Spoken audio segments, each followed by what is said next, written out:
Believe it or not, laser mining actually makes more credits per hour these days. But let's be real, nothing beats the spectacle of core mining. These asteroids light up, we pack them full of charges, and then boom! You don't just mine a rock, you detonate it!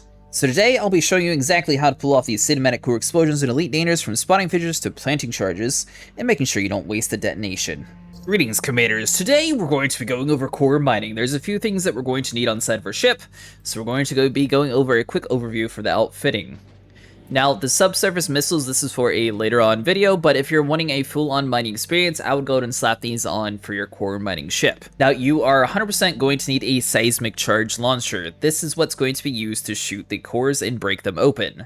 This is going to be a timed event, so I recommend a Python or a ship with better handling over a larger ship like a Corvette, mainly because the Python is a lot more maneuverable. Abrasion blasters, these are going to be super easy to scrape off surface deposits. So I would at least bring these three weapons here. The ones at the top we don't necessarily need for today. For utility mounts, this is where it's going to be a little bit different. You're going to notice we have shield boosters. You don't really need to engineer them, but if you have stronger ones, go ahead and equip them. Shield boosters are going to boost our shields up. The reason why we want to do this, well, when we break the core, if we're not far enough away, it is going to damage our ship. So a stronger shield will be able to survive that. And the most important thing on the list is a pulse wave analyzer.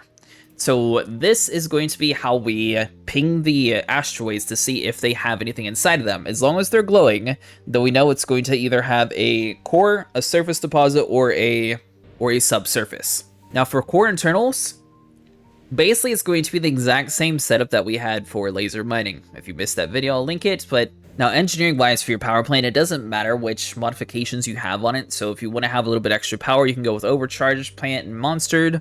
Or if you want to keep it a little bit cooler, you can focus on the low emissions and thermal spread. The thing is, we're not really going to be building up much heat at all with this build, so whichever way you want for the most amount of power. I went with overcharged since we have a shield booster, it just gives us a lot extra headway.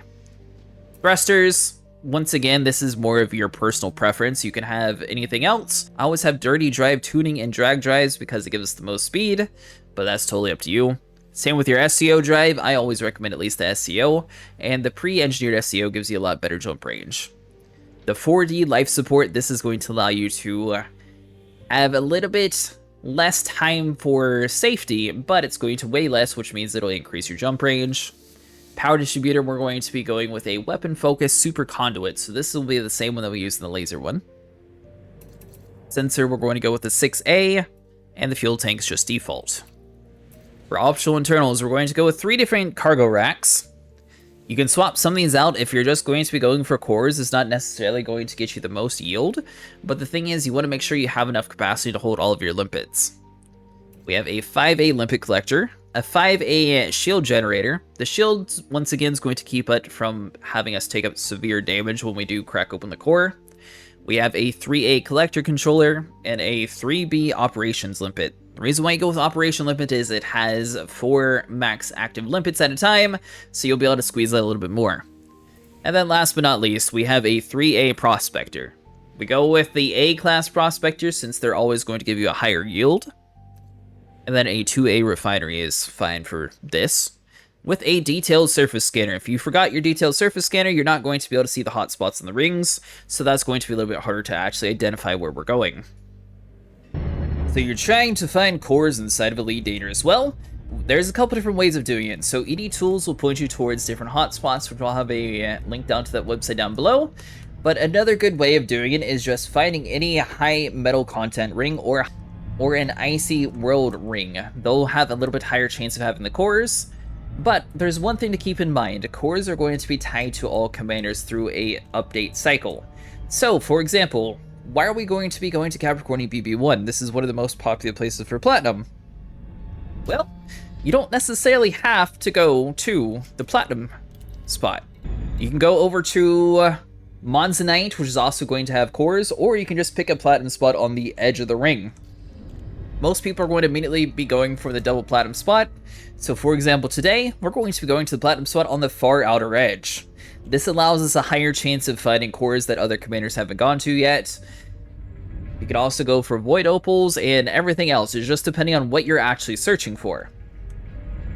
So over at edtools.cc/miner, or if you click on the mining tool once you get to this website, this is where you're going to be able to find a whole bunch of the different minerals. So let's say we're looking for void opals today.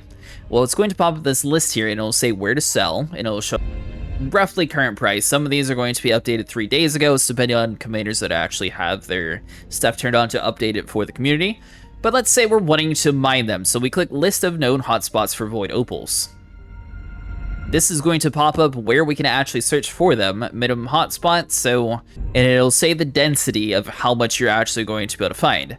Now, this is not a guarantee that you'll be able to find cores. This is going to be a guarantee of where the hotspots are. Hotspots have a little bit higher chance of having more things spawn in, which is why we're typically going to be going there for cores. Let's go ahead inside of the platinum hotspot, locate a core, and show you guys exactly what to look for. We're going to be focusing on core mining and surface mining today. The next video is going to be focusing on subsurface drilling. Now, even though I'm in Capricorni BB1, you would notice that I'm still finding cores here. Well, why is that? Well, you have to think about it logically where you want to be searching your cores from, since it's tied to all commanders out there. If you go to like busy spots, it's not necessarily a guarantee that you'll find the cores. So one way around that is if you go to a place to where most people wouldn't. For example, in Capricorni BB1, most people go to the double platinum hotspot. I chose the platinum spot on the outer ring, which is less likely to have people going to it, since everyone else is going to be smart and going towards the double platinum spot for laser biting. So we sort of took advantage of the situation and found a place that better suited us. So how do we locate a core versus a normal asteroid that just has like surface or subsurface deposits? Well, you're going to be using your pulse wave scanner. The pulse wave scanner is going to ping the area. Everything that has a glowing rock has something inside of it. Now, it's not a guarantee to be a core. It can be a subsurface, it can be a surface deposit, or it can be a core. It's going to be kind of random until you get closer, and then you'll be able to identify it a little bit easier by hand, or once again, you shoot the prospector and check your contacts panel. If you happen to notice one, say, fissure, then you know that you're in good when it comes to cores. So how can you tell if you found a core when you're mining? Well, you're going to be using your prospector, and that'll actually point towards the asteroid fissures, but if you're trying to look around easily, you can see how it has like these little veins. If you have night vision on, I think it personally makes it a little bit easier to spot. Without night vision, though, that's the kind of crack that you're looking for. Now, we're going to back away some, that way we can fully look over the list here. There's going to be different strengths, so whenever you're using your seismic charge, there's 3 different stages. We have a low, an average, and then a high. So the average is going to be the second bar, low is going to be the bottom, and high is going to be the biggest one. Now, not all fissures are going to be the same, so for example, this top one's a low, low, average, high strength, so we do have one high, average, average, and low. So basically, the high is going to add the most to the bar. So we're going to want to start with our highs, that way we knock those out, and then we're going to save the lows for like a top off at the very end. You want to stay within the blue bar, which we'll show in a second. The reason why we're explaining everything before we start doing this is because we have a limited amount of time before we actually successfully crack the rock, or we fail and have to do it all over again on a whole different asteroid. And cores do take a while to find, but once you find a good spot where you're finding one core, odds are that you'll find another one, because most people haven't gone to this area. Since these are all tied to the server, if another commander had gone through, most likely the cores would all be gone inside this area. So as long as you're finding one, more than likely you'll find another one. Alright, so with that said, we're going to be starting with the high. So you want to fly around, locate it, which is going to be this one right in front of us. Now this is going to require you to try to aim as best you can inside of the slot.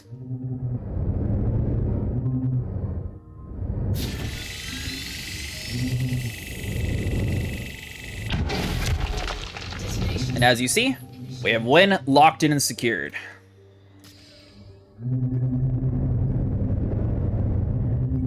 You can either fly around manually, or you can go down the list. If you go down the list, that might be a little bit easier to keep track of where you've actually been so far.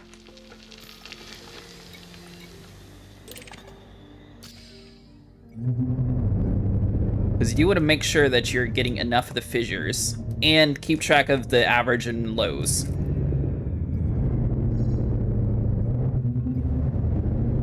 If If you accidentally go a little bit too much, you are able to disarm one. But since you're on a limited time, the goal is going to be to try to not have to disarm.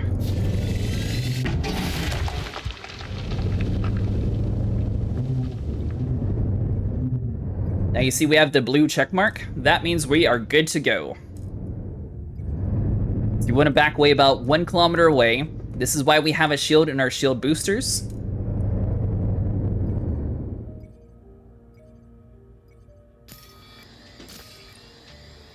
And if you head over to your panel, you can click detonate now, and that should detonate them all, or you can wait the timer out.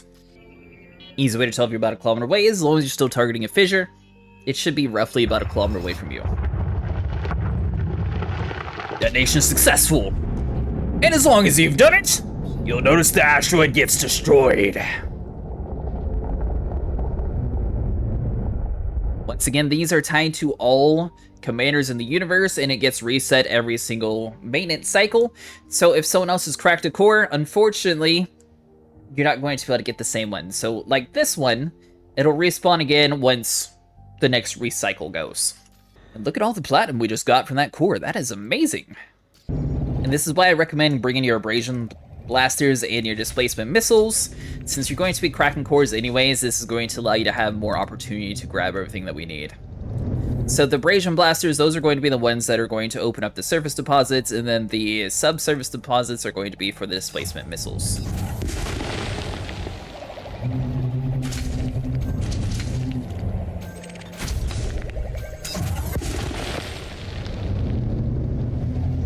Subsurface is way more popular, so you're not going to have to wait near as long to find a subsurface. Now you are going to notice that this is going to be a little bit slower profit-wise compared to like laser mining, but it's funner. You get to blow things up. Now, how long does it take to actually find a core in this game? Well, it does take quite a while. I think it took me about 30 minutes or so, which is why we skipped to actually finding the asteroid.